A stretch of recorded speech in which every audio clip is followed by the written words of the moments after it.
കേരളത്തിലെ ദേശീയപാത നിർമ്മാണത്തിലെ അപാകതയിൽ ഗുരുതര ആരോപണവുമായി കേന്ദ്രമന്ത്രി സുരേഷ് ഗോപി. പ്രീണനത്തിന്റെ ഭാഗമായി DPRകളിൽ മാറ്റം വരുത്തി.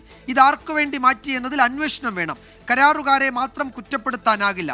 വിഷയത്തിൽ ആവശ്യമായ നടപടികൾ കേന്ദ്രം സ്വീകരിക്കുമെന്നും സുരേഷ് ഗോപി പറഞ്ഞു. ചില DPRകൾ പ്രീണനത്തിന്റെ ഭാഗമായിട്ട് മാറ്റിയെടുത്ത് ഒരുപക്ഷെ വയബിൾ അല്ലാത്ത കൺസ്ട്രക്ഷനിലേക്ക് പോയിട്ടുണ്ട്. ഇപ്പൊ എന്താണ് ഈ ഇടിഞ്ഞ ആ പോർഷനെ കുറിച്ച് എന്താ പറയുന്നത്? അത്രയും ഹൈറ്റിലേക്ക് ഈ കെട്ടുകൊണ്ട് താങ്ങില്ല ആണോ? അങ്ങനെയാണോ പറഞ്ഞിരിക്കുന്നത്? അപ്പൊ അതിനെന്തായിരുന്നു പ്രതിസംവിധാനം? ഇതിനൊരു DPR 1 ഉണ്ടായിരുന്നോ? അത് നമ്മൾ ഫോളോ ചെയ്തോ? എവിടെയാണ് DPR 1 മാറ്റി DPR 2? അതും പോരാഞ്ഞിട്ട് DPR 3യിലേക്ക് പോയത് എവിടെയാണ്? വയൽക്കിളികൾ എങ്ങനെയാണ് വഞ്ചിക്കപ്പെട്ടത്? അന്വേഷിക്കണം. ഒരു ഒറിജിനൽ DPR ഉണ്ടായിരുന്നു, അത് ആർക്ക് വേണ്ടി മാറ്റി? പലയിടങ്ങളിൽ അന്വേഷിക്കും.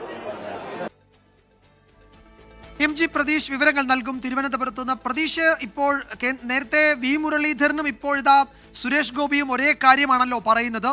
BJP നേതാക്കൾ എന്തൊക്കെയോ വിവരങ്ങളുടെ അടിസ്ഥാനത്തിൽ ചില പ്രതികരണങ്ങൾ നടത്തുകയാണ്. അപ്പോൾ എന്താണ് അവർ പറയാൻ ഉദ്ദേശിക്കുന്നത്? ഇപ്പോൾ DPR 1, DPR 2, ഇപ്പോഴിതാ DPR 3 എന്നൊക്കെ കേന്ദ്രമന്ത്രി സുരേഷ് ഗോപി പറയുന്നു. സംസ്ഥാന സർക്കാരിനെതിരെയാണോ ഈ ആരോപണം ഉന്നയിക്കുന്നത് BJP നേതാക്കൾ, കേന്ദ്രമന്ത്രി ഉൾപ്പെടെ?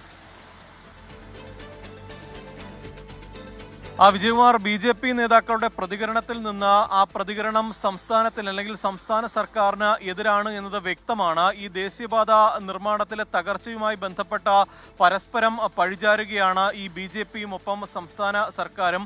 ഈ ഘട്ടത്തിൽ കൂടിയാണ് സർക്കാരിനെതിരെ വളരെ ഗുരുതരമായ ആരോപണങ്ങൾ BJP നേതാക്കൾ ഉന്നയിക്കുന്നത്. അതിൽ കേന്ദ്രമന്ത്രി കൂടിയായ സുരേഷ് ഗോപി ഇന്ന് പറഞ്ഞ കാര്യം ഈ പ്രീണനത്തിന്റെ ഭാഗമായി DPRൽ മാറ്റം വരുത്തി എന്നതാണ്. ഈ തകർച്ചയ്ക്ക് പിന്നിൽ സർക്കാരാണ് എന്നുള്ള ഒരു ആരോപണം, അല്ലെങ്കിൽ അത്തരത്തിലേക്കുള്ള ഒരു വിരൽ ചൂണ്ടുന്ന ആരോപണമാണ് കേന്ദ്രമന്ത്രി ഇന്ന് നടത്തിയിരിക്കുന്നത്. ഇതിൽ ഒറിജിനൽ DPR ഉണ്ട്, പക്ഷേ ഒരു DPR 1നും 2നും പിന്നാലെ DPR 3 നടപ്പിലാക്കിയിട്ടുള്ളത്. ഈ 2 DPRകൾക്കും എന്താണ് സംഭവിച്ചത് എന്നതാണ് കേന്ദ്രമന്ത്രി സുരേഷ് ഗോപിയുടെ ചോദ്യം. ഇത് ആർക്ക് വേണ്ടിയാണ് ഈ DPRകളിൽ മാറ്റം വരുത്തിയത് എന്ന് അന്വേഷിക്കണമെന്ന് കേന്ദ്രമന്ത്രി പറയുന്നുണ്ട്. ഇത് തകർച്ചയുടെ കാരണം അതാണ് എന്നതാണ് ഈ സുരേഷ് ഗോപിയുടെ ആരോപണത്തിൽ നിന്ന് തന്നെ മനസ്സിലാക്കാൻ കഴിയുന്ന കാര്യം.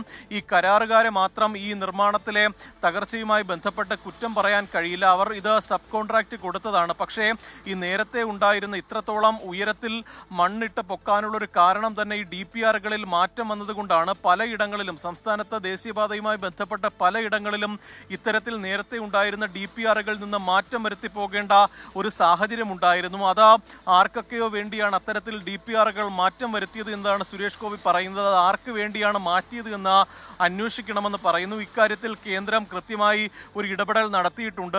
കേന്ദ്ര ഗതാഗത മന്ത്രി നിതിൻ ഗഡ്കരി അടക്കം ഈ വിഷയം പരിശോധിക്കുന്നു എന്നതാണ് സുരേഷ് ഗോപി പറയുന്ന കാര്യം. ഈ തകർച്ചയുമായി ബന്ധപ്പെട്ട് കൃത്യമായ ഒരു അന്വേഷണം നടക്കണമെന്ന് കൂടി സുരേഷ് ഗോപി പറയുന്നുണ്ട്.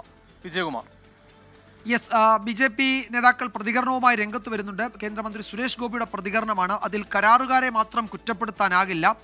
ആർക്കു വേണ്ടിയാണ് DPRകളിൽ മാറ്റം വരുത്തിയത് എന്നാണ് കേന്ദ്രമന്ത്രി ചോദിക്കുന്നത്. നേരത്തെ സമാനമായ ചോദ്യം BJP നേതാവ് V മുരളീധരനും ചോദിച്ചിരുന്നു. സംസ്ഥാന സർക്കാരിനെതിരെയാണ് ഈ വിമർശനമെന്നാണ് ഞങ്ങളുടെ തിരുവനന്തപുരം ബ്യൂറോ റിപ്പോർട്ട് ചെയ്യുന്നത്.